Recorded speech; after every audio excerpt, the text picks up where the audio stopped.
প্রিয় দর্শক আসসালামু আলাইকুম। কেমন আছেন? আশা করি ভালো আছেন।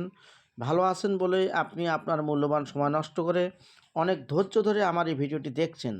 যে যেখান থেকে দেখেন না কেন সবাইকে আমার শুভকামনা। আমি আজকে অবস্থান করছি রংপুর জেলার বদরগঞ্জ উপজেলার জামুবাড়ি গ্রামের প্রত্যন্ত এক খামারির বাড়িতে। আজকে আপনাদেরকে আমি একজন খামারির সফলতার গল্প শোনাবো। সে কিভাবে শূন্য থেকে এই পর্যায়ে এসেছে সেই খামারির গল্প আজকে আপনাদেরকে জানাবো।